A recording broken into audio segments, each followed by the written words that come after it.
Good afternoon students, my self Mohit Nag Prakash. आज हम फिर टीचिंग ऑफ बायोलॉजिकल साइंस पर चर्चा करेंगे।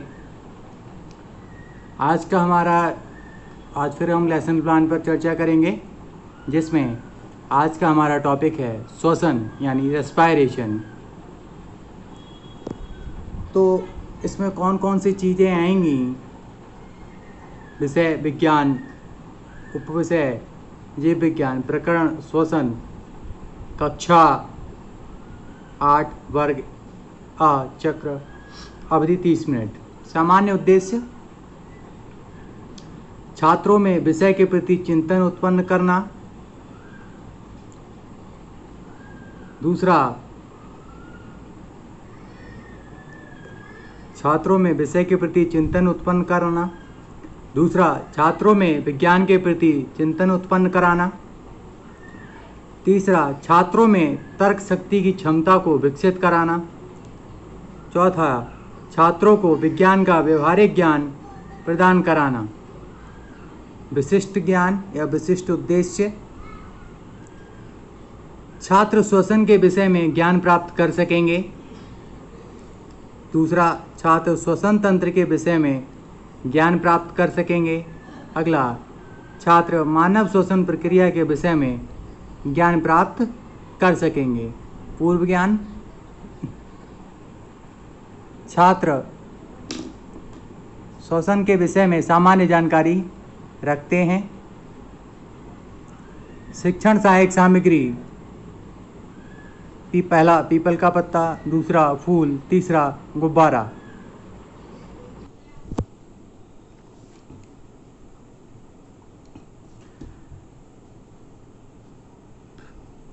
जैसा हम देखते हैं कि प्रस्तावना, किसी भी टॉपिक हम जब होते हैं तो उसको प्रस्तावना से शुरू करते हैं।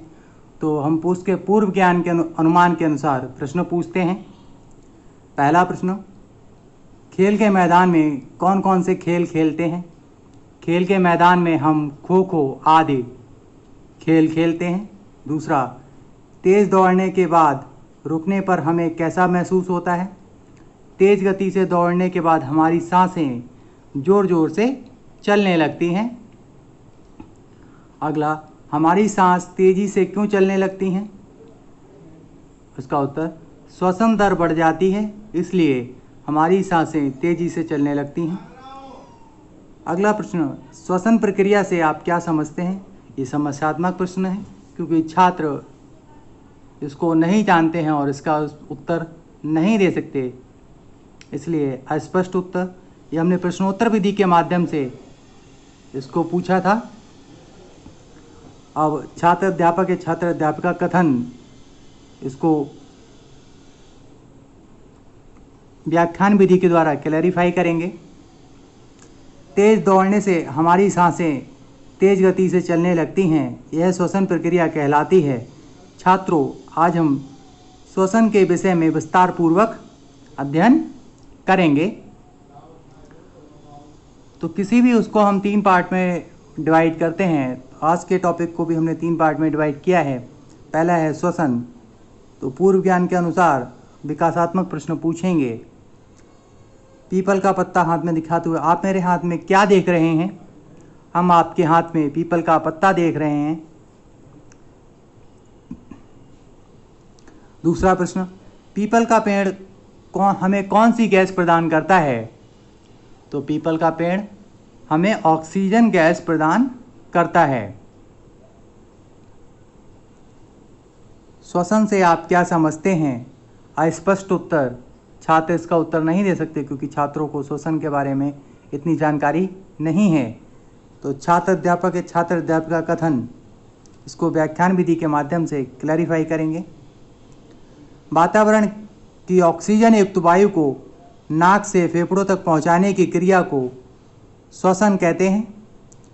इसके विपरीत फेफड़ों की कार्बन डाइऑक्साइड गैस को नाक द्वारा शरीर से बाहर निकालने की क्रिया को निःश्वसन कहते हैं। इस संपूर्ण प्रक्रिया को श्वसन कहते हैं। छात्र ध्यानपूर्वक सुनेंगे व समझेंगे। ये हमने व्याख्यान विधि के द्वारा इसको क्लैरिफाई किया और इस टॉपिक का हमने मूल्यांकन प्रश्नों के द्वारा किया।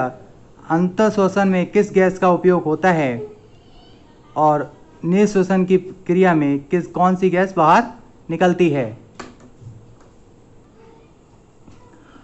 अगला पॉइंट है हमारा उसका श्वसन तंत्र। तो इसमें भी हम पूर्व ज्ञान के अनुमान के अनुसार विकासात्मक प्रश्न पूछेंगे।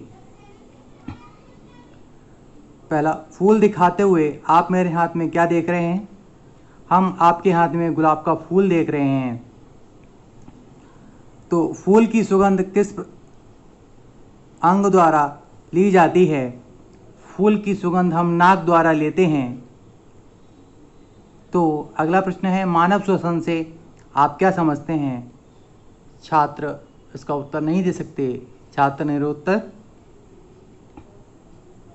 तो ये हमने प्रश्नोत्तर विधि के माध्यम से पूछा।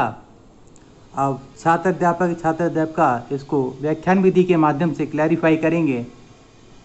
मानव के श्वसन तंत्र में नासाद्वार, नासागुहा, ग्रसनी, श्वासनली, फेफड़े तक जाती है। यह सभी अंग श्वसन तंत्र में सम्मिलित होते हैं। हमारे चेहरे पर आँखों के नीचे और बीच में नासाद्वार व छोटे छोटे रोम, नासागुहा व नालीनुमा संरचना, ग्रसनी, श्वासनली व फेफड़े सम्मिलित होते हैं। छात्र रुचि लेकर समझ रहे हैं। ये हमने व्याख्यान विधि के द्वारा इसको समझाया।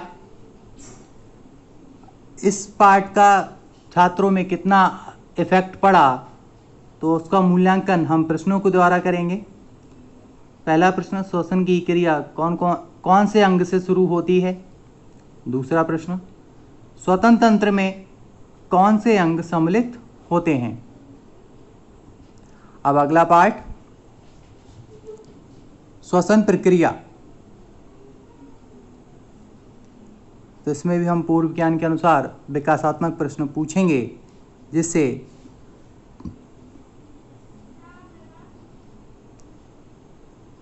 पहला प्रश्न, गुब्बारे दिखाते हुए आप मेरे हाथ में क्या देख रहे हैं। हम आपके हाथ में फूला हुआ गुब्बारे देख रहे हैं। फूले हुए गुब्बारे की हवा निकलने पर क्या होता है। फूले हुए गुब्बारे की हवा निकलने पर गुब्बारा पिचक जाता है। श्वसन प्रक्रिया से आप क्या समझते हैं। तो छात्रों को श्वसन प्रक्रिया के बारे में नहीं इतना पता होता है, इसलिए छात्र इसका उत्तर नहीं दे पाते हैं और ये स्पष्ट उत्तर है। तो यहाँ पर छात्र अध्यापक का कथन, इसको व्याख्यान विधि के माध्यम से क्लैरिफाई करेंगे।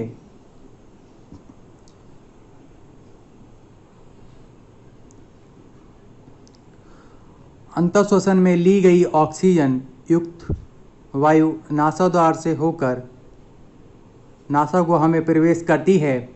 नासागुहा से होते हुए वायु ग्रसनी में पहुंचती है। ग्रसनी से होते हुए वायु श्वास नली की दोनों शाखाओं दाईं श्वसनी एवं बाईं श्वसनी के द्वारा दाएं और बाएं फेफड़ों में जाती है। अतः श्वसन में ली गई ऑक्सीजन कोशिकाओं में उपस्थित ग्लूकोज को हवा जल में विखंडित कर देती है। इस क्रिया में ऊर्जा विमुक्त होती है और इस प्रक्रिया को श्वसन प्रक्रिया कहते हैं। छात्र ध्यानपूर्वक सुनेंगे व समझेंगे। ये हमने व्याख्यान विधि के द्वारा इसको क्लैरिफाई किया। इसका हमने मूल्यांकन प्रश्नों के द्वारा किया। श्वसन व निःश्वसन की संयुक्त क्रिया क्या कहलाती है।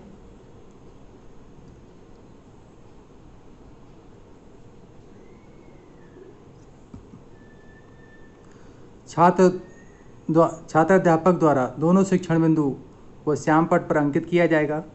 छात्र श्यामपट कार्य को उत्तर पुस्तिका पर लिखेंगे।